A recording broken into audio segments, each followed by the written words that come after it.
전기철도기사 필기해설 구조물 공학 5번째 편입니다. 저는 채널 ER랩을 운영하고 있는 마석 차단 장비 1호입니다.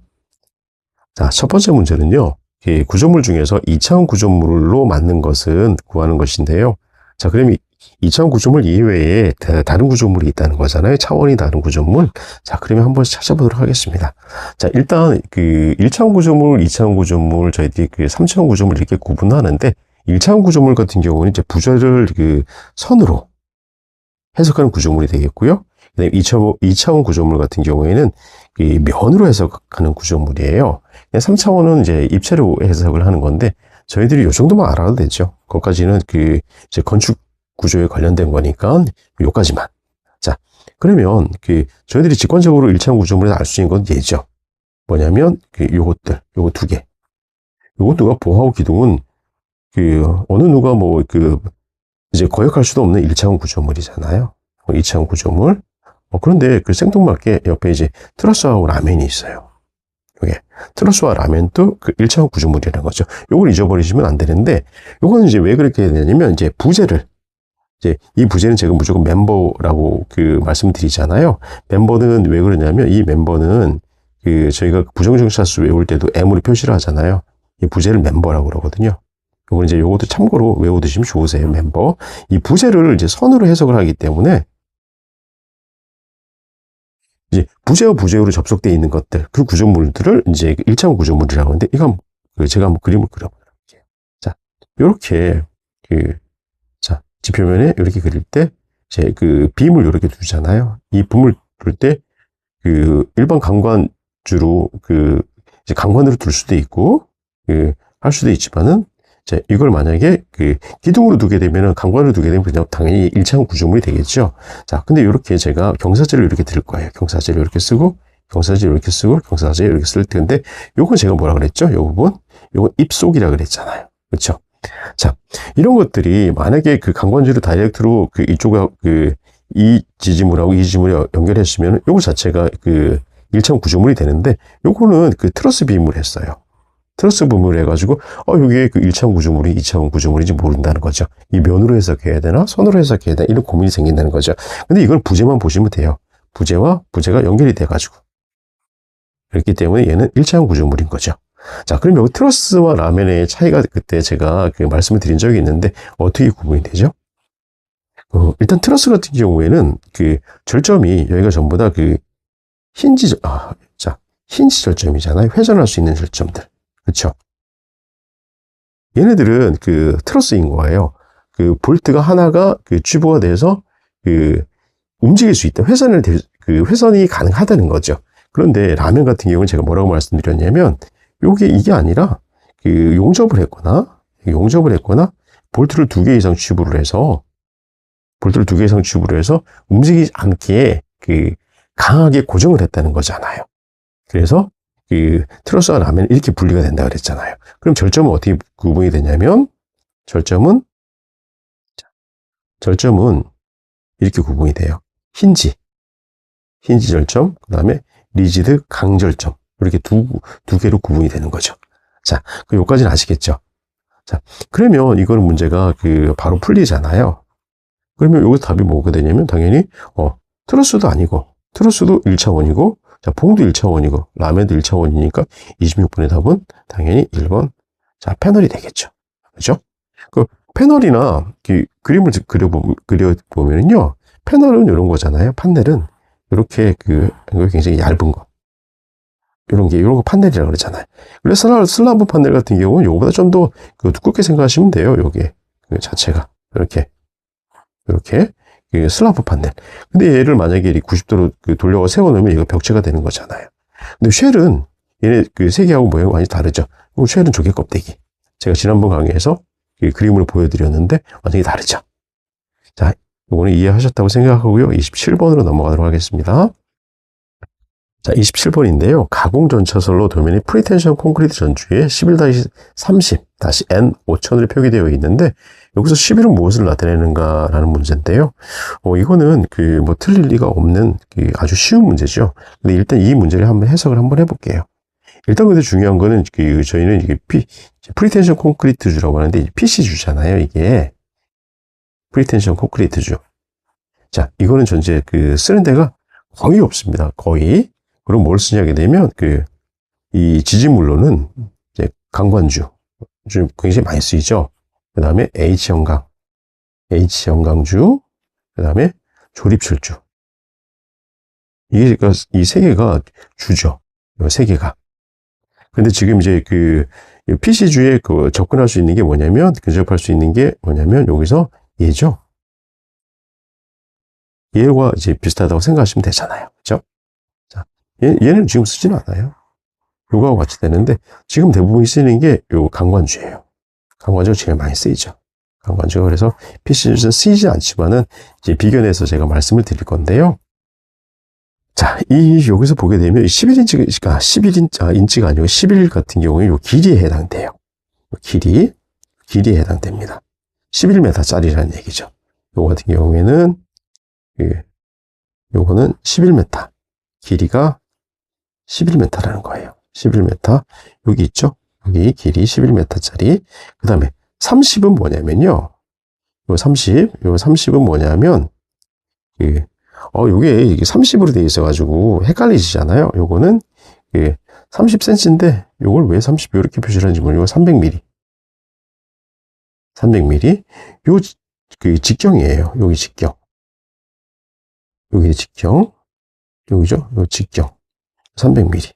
여기 마찬가지 요 직경. 여기 300이라는 얘기예요. 30cm. 그죠? 여기 30cm라는 얘기거든요. 그 다음에 N은 뭐냐면, 여기서 이제 두 가지 그림이 있잖아요. 여기 같은 경우에는 노테이퍼. 아이고, 색깔이, 여기는, 빨간색으로 할 수밖에 없겠네요. 요거는 이제 노테이퍼고요. 그 다음에 900 없다는 거예요. 일직선이잖아요. 여기도 300이고, 여기도 300이니까요. 그런데, 요 같은 경우는 이제 테이퍼 주라고 하거든요. 테이퍼 주 같은 경우에는, 여기 지름하고요. 여기다 쓸게요. 똑같이 해야 되니까. 자, 요 직경하고 다르죠? 요 직경이 만약에 D1이라고 하고, 여기 직경이 D2라고 하면, D1의 직경이 훨씬 크죠? 요거 이제 테이퍼 주러 가는데, 요거는 저희들이 많이 보잖아요. 배전솔로에, 한전 배전솔로에, 이거 대부분 요걸 쓰고 있잖아요. 이게 테이퍼 주예요. 밑에서부터 위로 올라갈수록, 지름이 작아지는 거, 직경이 작아지는 거. 그걸 이제 테이퍼 주라고 하고, 아래와 위가 동일한 거. 이거를 노 테이퍼 주라고 하거든요. 자, 그러면 이제 세 가지는 얘기가 됐고요. 여기 이제 노 테이퍼, 요 부분, N까지 나왔잖아요. 그럼 이제 5천이 뭐냐가 이제 중요하잖아요. 5천은 이제 모멘트. 이제 강성이 얼마냐 얘기하는 건데, 이 강성이 이제 5천이라는 얘기예요.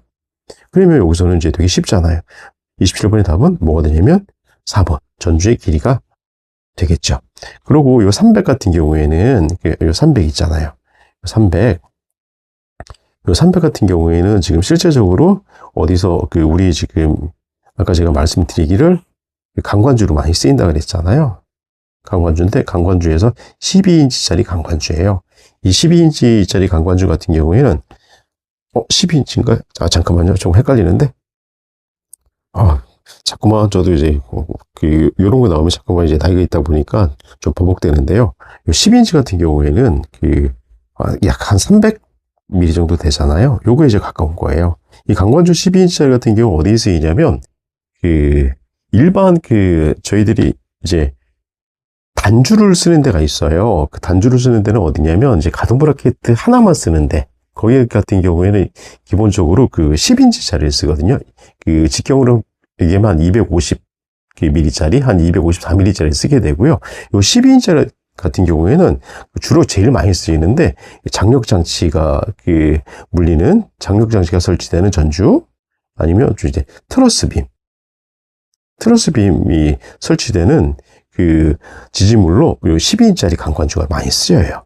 요거는 이제 나중에 실제적으로 이제 전기철도 현장에 가셨을 때는 강관주가 똑같이 모양이 보이더라도 가선 장력에 따라서, 그러면 가선 장력에 따라서는 경계점, 지표면 경계점 모드가 달라지는 거거든요. 거기에 따라서 강관주의 직경이 달라진다. 그래서 10인치짜리 쓸 수도 있고, 12인치짜리, 14인치짜리 쓸 수 있는데, 이거 가선장력이 조금 더 커지게 돼 있다거나, 곡선 반경이 좀 심한 경우에는 장력 장치에도 12인치가 쓰이지 않고 14인치를 쓸 수가 있어요, 실제적으로. 이런 거는 참고로 알아두시면 굉장히 좋으세요. 현장에 나가셨을 때.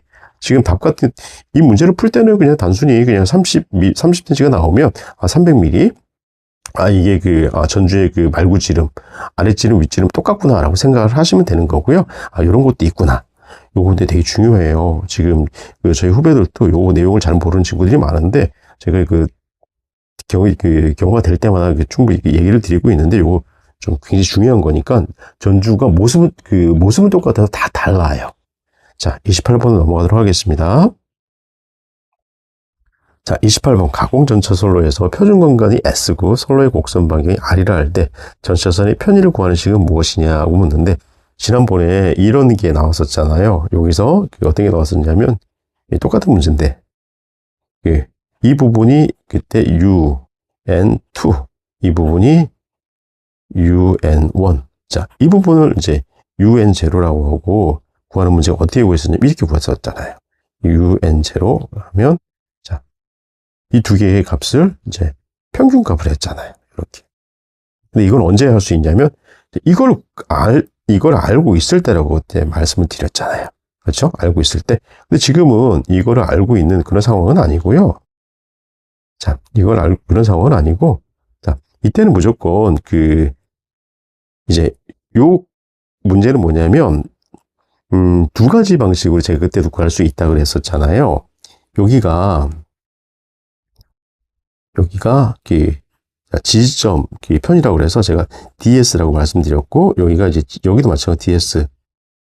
그 다음에 여기가 이제 중간 편이, 얘를 구하는 거잖아요. 얘를 구하는데 실제적으로 우리가 DS 이 값도 정확히 모르고요. 중간 편의를 이제 구할 때인데, 이때는 이제 두 가지라고 말씀드렸는데 어떻게 구하냐면, 자, 지지점 편의와 중간 편의가 같다고 가정을 하고 풀 때는 요게 이제 이 편의를 어떻게 구하냐면, 중간 편의는 어떻게 구하냐면 여기 16R분의 S 자수를 구할 수가 있어요. 그럼 여기 답은 여기 보게 되면 28번 같은 경우는 요게 답이 되겠죠. 요거 제곱이에요. 죄송합니다만 여기 같은 경우에 16R분의 S 제곱인데, 제가 요거를 한글에서 이제 떠와가지고 하다 보니까 이게 파워포인트 바꿀 때 여기 자꾸 바뀌더라고요. 이거 좀 수정을 하면 좋은데, 이게 업로드에 대한 부담감이 자꾸만 있어가지고 일주일에 한 2개 올려야 된다는 부담감이 있다 보니까 이런 걸 수정할 수 있는 시간이 조금 모자르더라고요. 좀 이해해 주시기를 바라고요. 자, 이렇게 되고요. 또 하나는 어떻게 되냐면, 요거하고 다를 때가 있어요. 지지점 편의하고 중간 편의가 다를 때. 이때는 어떻게 보냐면, D0 같은 경우에 8R분의 S좌승 마이너스 지지점 편의. 요거 어떻게 보면 지지점 편의를 요것도 알고 있어야 되는 거잖아요. 그러면 아까 처음에 얘기했던 이런 것도 비슷한 맥락이 돼버리는 거잖아요. UN0 요거하고, 그쵸?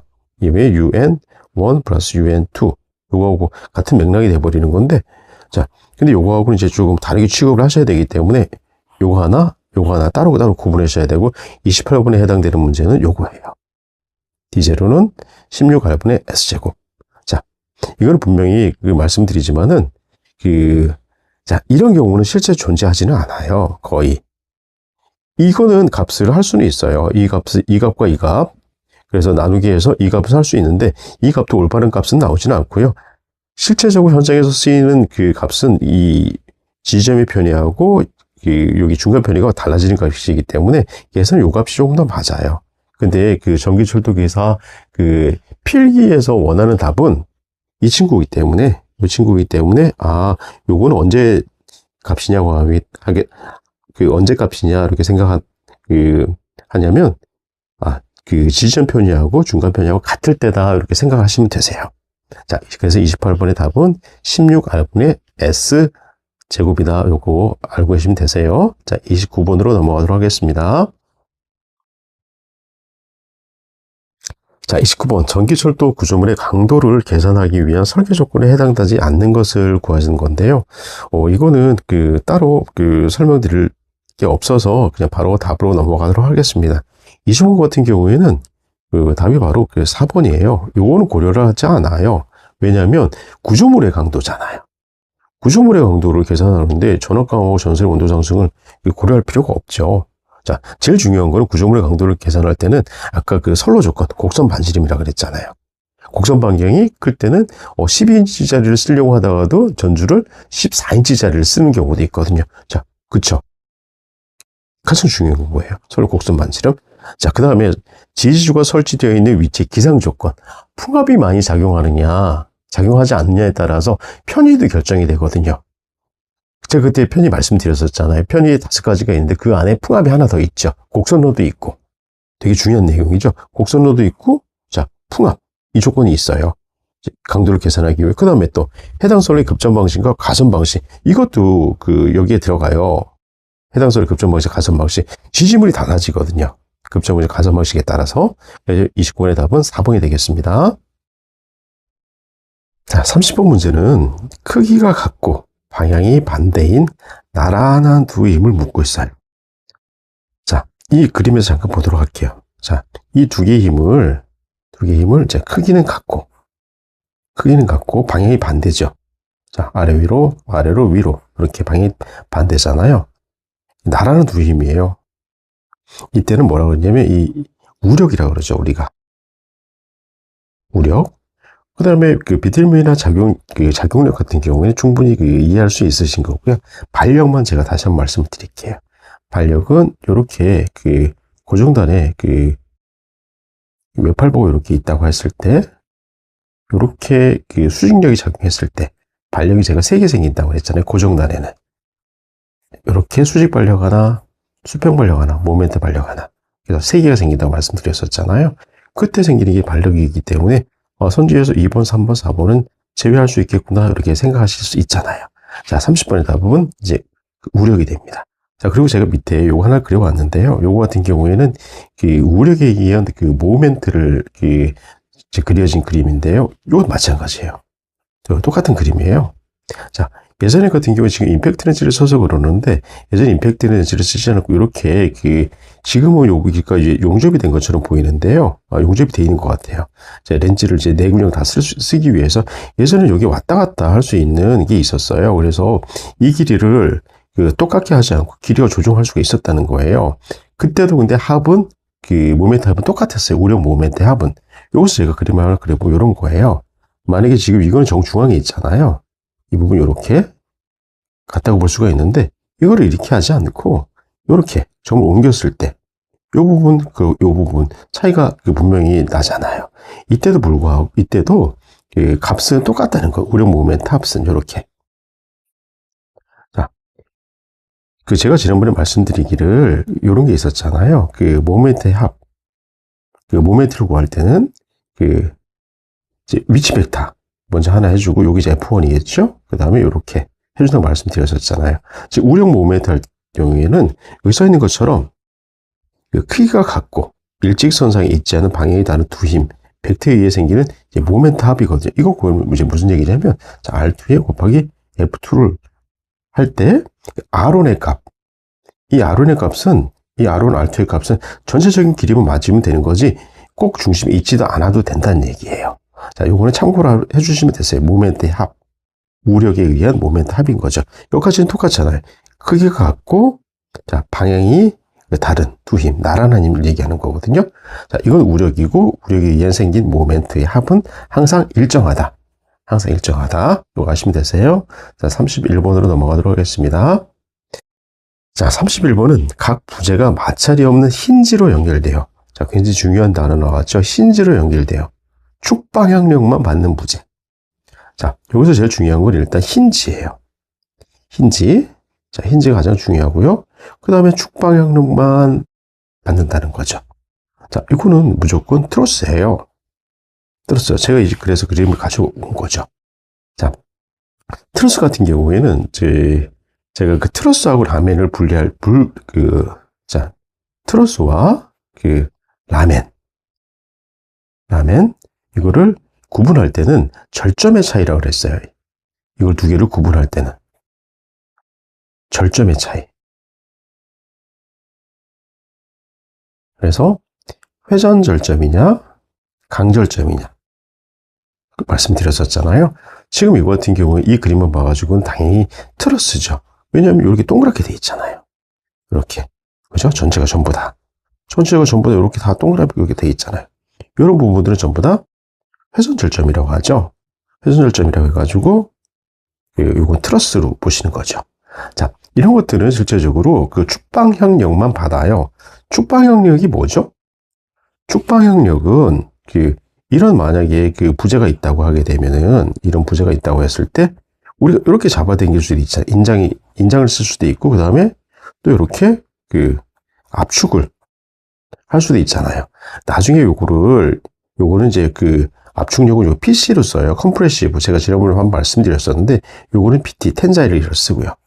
요것도 제가 수직 응력, 수직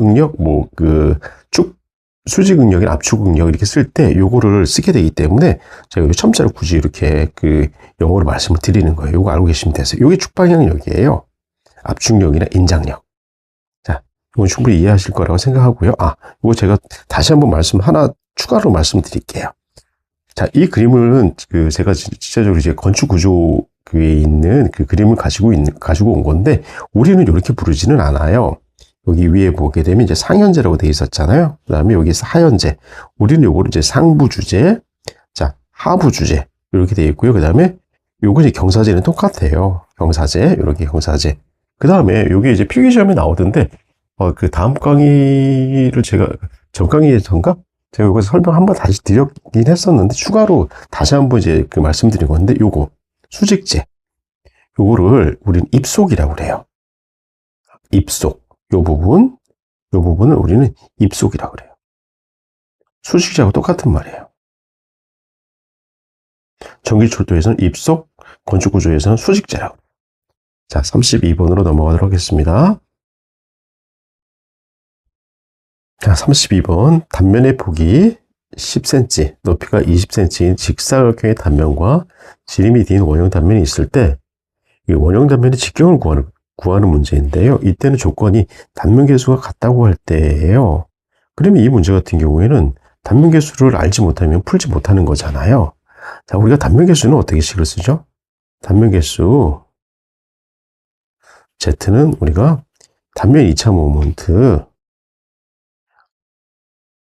모멘트를 어떻게 하죠? 최원단 거리를 나누죠.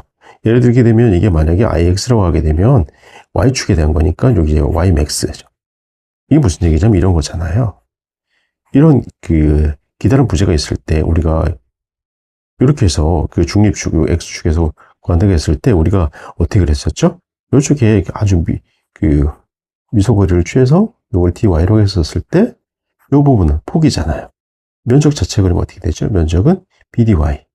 이걸 구하는 거잖아요. 그러면 이 최원단 거리는 뭐냐면 여기 이 부분이 만약에 H라고 했었을 때 그러면 중립축에서 이 부분은 2분의 H가 되고 여기가 마이너스 2분의 H가 되잖아요. 여기를 기준으로 하니까 0점이라고 하게 되면 이걸 집어넣으면 되는 거죠. 2분의 H를 집어넣어도 되고 마이너스 2분의 H를 집어넣어도 되고. 자, 이런 거예요. 원형 단면에서도 마찬가지죠. 원형 단면 같은 경우에는 무조건 2분의 D겠죠. 최원단 거리가. 자, 요거를 전 지워보고요. 설명을 다시 드리도록 하겠습니다. 자, 요걸 그러면, 자, 첫 번째.